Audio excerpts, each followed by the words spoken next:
ভাঙড়ের তৃণমূলের আহ্বায়কের পদে ছিলেন আরাবুল ইসলাম, সাংগঠনিক পদ থেকে তাকে সরিয়ে দিল তৃণমূল কংগ্রেস। আমরা এই বিষয় নিয়েই কথা বলবো।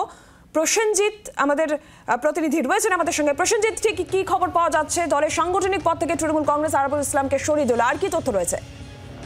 দেখো, এখনো পর্যন্ত ভাঙড়ের অবজারভার শওকত মোল্লা তিনি কিন্তু পরিষ্কার জানিয়ে দিয়েছেন যে দলের তরফ থেকে আরাবুল ইসলামকে সাংগঠনিক যে পদ, সেই পদ থেকে সরিয়ে দেওয়া হয়েছে এবং তিনি যে ভাঙড় টুয়ের যে কনভেনার ছিলেন, মানে একাধিক গুরুত্বপূর্ণ যে পদের দায়িত্ব ছিল, সেই পদ থেকে কিন্তু আরাবুল ইসলামকে সরিয়ে ফেলা হয়েছে। পাশাপাশি তিনি আরো বলেন যে যেহেতু তিনি আরাবুল ইসলাম এখন জেল হেফাজতে, তিনি পঞ্চায়েত সমিতির সভাপতি ছিলেন, সেই পদ এখন আছে, কিন্তু দলের সাংগঠনিক বা এই যে কনভেনার, সেই পদ থেকে কিন্তু সরিয়ে দেওয়া হয়েছে। এটা কিন্তু শওকত মোল্লা তিনি জানিয়েছেন এবং তাতে করে তিনি জানান যে তিনি দায়িত্ব নিয়ে যারা ভাঙড়ের যে সমস্ত নেতা নেতৃত্বরা আছে, তিনি সেই দায়িত্ব নিয়ে দল চালাবেন বলে তিনি পরিষ্কার কিন্তু জানিয়েছেন। তবে এই মুহূর্তে তিনি দলের কোনো পদে নেই বলে কিন্তু শওকত মোল্লা জানান।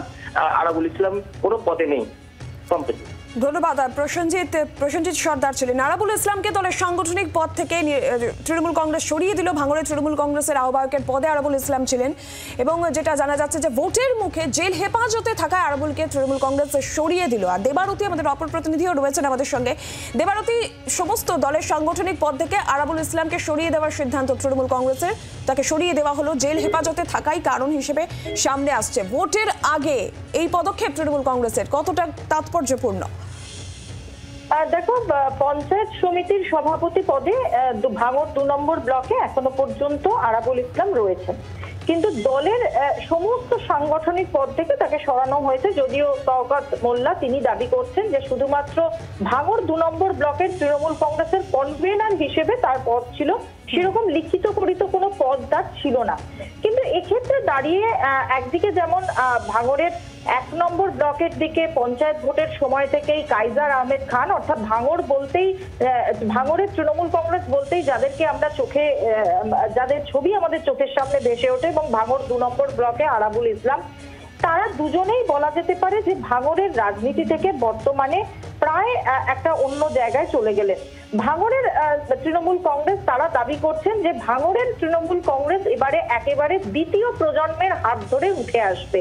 অর্থাৎ যারা এই মুহূর্তে পঞ্চায়েতের দায়িত্বে রয়েছেন, যারা এই মুহূর্তে তৃণমূল কংগ্রেসের দায়িত্বে রয়েছেন, তারা এখন আস্তে আস্তে ভাঙড়ের তৃণমূল কংগ্রেসের তাদের, অর্থাৎ তৃণমূল কংগ্রেস চাইছে যে ভাঙড়ে একটা স্বচ্ছ ভাবমূর্তির প্রকাশ ঘটাতে, কারণ যে জায়গায় দাঁড়িয়ে ভাঙড়ে তৃণমূল কংগ্রেসের দিকে বারবার বিভিন্ন অভিযোগের আঙুল উঠেছে, কখনো সেটা তোলাবাজি, কখনো সেটা মারামারি, কখনো সেটা গুলির খুন, সেই সবকিছু থেকে বেরিয়ে এসে তৃণমূল কংগ্রেস চাইছে একটা স্বচ্ছ ভাবমূর্তি প্রকাশ করতে।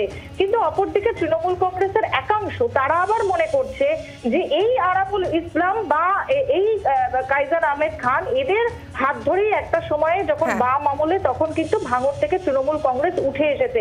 সুতরাং এখন দেখার বিষয় যে ভাঙড়ে বর্তমান তৃণমূল কংগ্রেসের যে সংগঠন, সেটা কতটা এই লোকসভা ভোটে তৃণমূল কংগ্রেসকে এগিয়ে রাখতে পারে। দক্ষিণ দেবারতী, আর এই বিষয় নিয়ে শওকত মোল্লা তার প্রতিক্রিয়া আমরা পেয়েছি, শুনুন কি বলেছেন তিনি। আরাবুল ইসলামকে আমরা কনভেনার করেছিলাম, ঠিক আছে।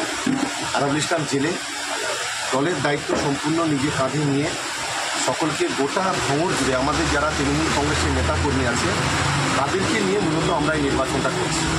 দাবি কারণে আরাবুল ইসলাম কোনো দলের পদে নেই। হ্যাঁ, পঞ্চায়েত সমিতির সভাপতি আছেন এবং আমি আশা করি যে উনি দলের অনুগত সৈনিক হিসেবে আগামী দিনে কাজ করবেন। যদি আগামী দিনে দলের অনুগত সৈনিক হিসেবে কাজ না করে, পরবর্তী পদক্ষেপ দল থেকে নিশ্চিতভাবে নেওয়া। বাংলার আওয়াজ, বাঙালির আবেগ, জি 24 ঘন্টা।